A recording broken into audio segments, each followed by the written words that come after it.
What's up, family? Good morning, good afternoon, good evening, depending on what time you see this video. Um, right now I'm in the midst of reading this book, listening to the audio version of this book called Erasing Hell by Francis Chan. And, this book right here, amazing. Any book by Francis Chan so far that I've ever read or even saw the concept behind, or even his sermons, are just like out of this world. But definitely check it out. It's called Erasing Hell by Francis Chan.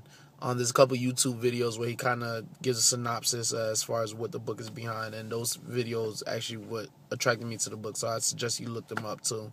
But what I wanted to kind of touch on is I just listened to this chapter by the sovereignty of God. And first off, in the beginning of the book, Francis Chan says, before you read this book, you need to ask yourself a question.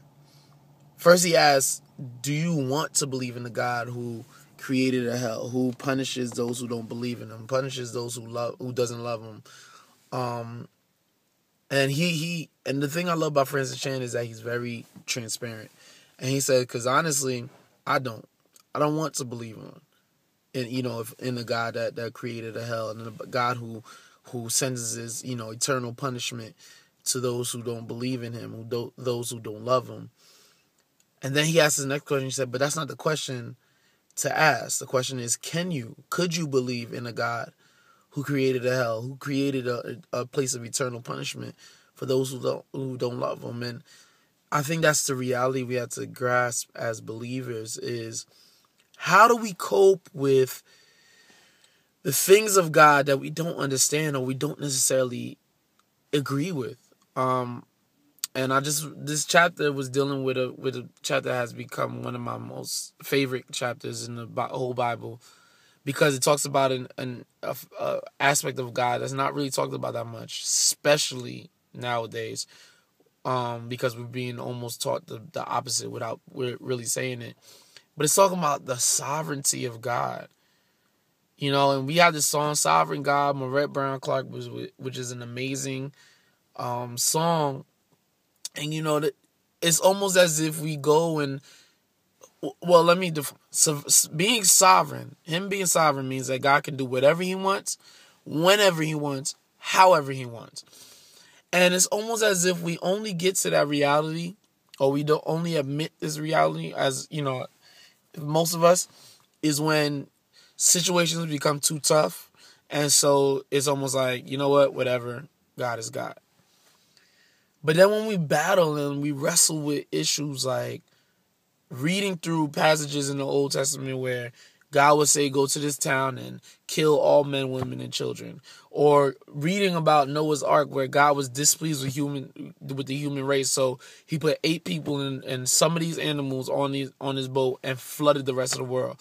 Dealing with issues where he punishes people, where he used the Babylonian, kingdom to take over Israel, those people that he, claimed as his people. And it's like, really, God? And what happens is we, as the believers, tend to try to cover it up. And I love the illustration that Francis uses. Is like we treat God like that alcoholic father, where when our friends come over, we want to try to cover up and make excuses for him and all stuff. And God is like, hold on, don't make excuses for me. I'm God. I do whatever I want, however I want, and whenever I want. And the thing is, God doesn't expect for us to understand what he does. He never calls for that. He says, my thoughts are not like your thoughts. My ways are not like your ways. So meaning, shut up. And let me go. I'm sorry for the crudeness. But the thing is, I think a lot of times we need to tell ourselves to shut up. Like, God is God. Whether he does something that you necessarily... We have this whole mindset of our own justice and our own goodness. And we have I say this a lot, especially recently, is that we have our own definition of good. And when God's actions don't match up with that definition of good, we get angry with God, or we get disappointed with God because he doesn't match what we think good should be. But what's crazy is, in the Bible, the word good was said 5 times before man was even created. Go read Genesis. Day 1, he finished doing what he was doing. How did he end the day? It was good. Day 2, he finished doing what he was doing. How did he end the day? It was good.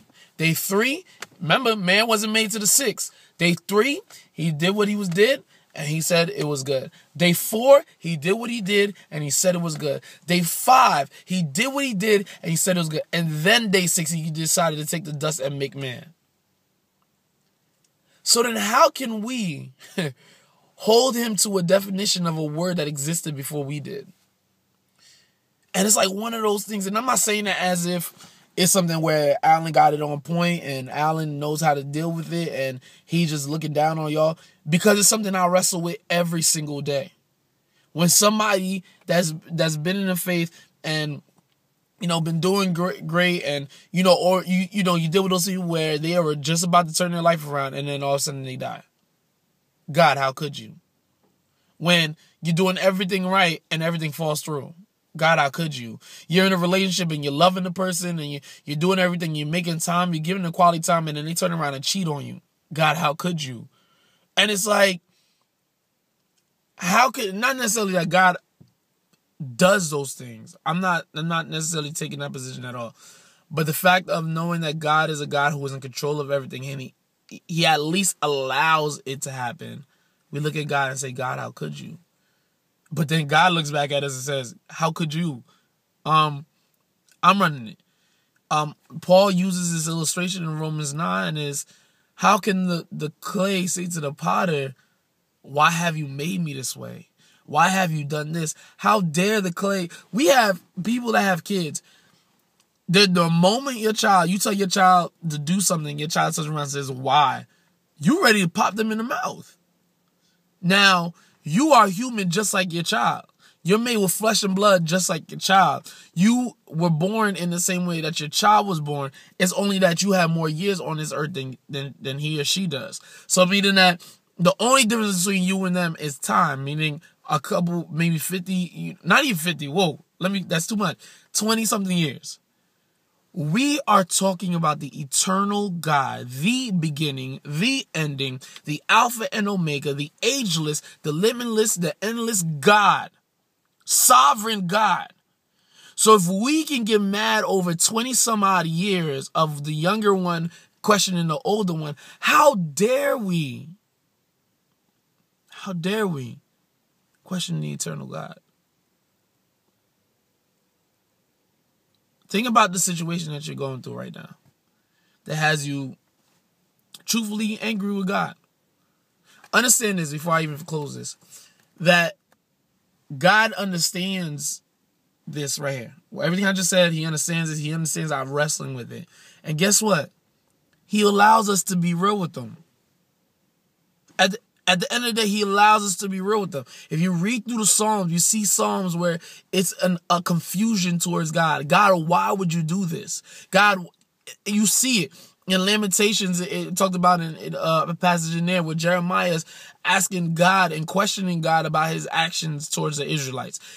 He allows that with respect, of course, but he allows that knowing the type of people we are. But guess what? He shuts us up. If you read Job, not just the first 3 chapters, I want to give this homework, and please read the whole book of Job. Please read the whole book of Job. Whether you listen to it on audio, read through the whole book of Job. And when you get to Job, I don't even want to tell you what chapter it is because then you might skip to that chapter, and I want you to see set up. But I'll tell you what chapter. Job 38. When God responds, after Job and his 3 friends are talking back and forth and they're trying to make their own logic as to why what happened to Job. And then when God comes into play and when he speaks to Job, he shuts Job down immediately. Where were you when I made the foundations of the earth? Can you understand the measures of this and that? Can you understand, where were you when the trees? Did I ask you for counsel? He goes through this whole couple of chapters going in on Job. He literally tells at one point when I started laughing at this verse, he tells Job, man up, man up. Are you going to make me look bad because I don't match up to what you want? In paraphrasing, that's what he's telling Job. But you know what Job says at the end of it? He says that, and I'm hoping I'm quoting this verse, but the essence of the verse will be portrayed. He says, "Before my ears cling to you, but now my eyes see you." Meaning that he knows God more intimately through this whole process. Please, whatever you're going through and it's got you angry with God, first, confess it to God. You know, share your heart with God. He's our Father. But at the same time, get up off your knees, brush off your knees and keep walking, knowing that although I don't understand it, He's still God. Although I don't get it, although I don't understand Him and I don't necessarily agree all the time with what He does, He's still God. It's a truth and it's a reality that we have to face every single day. I love y'all. Stay blessed.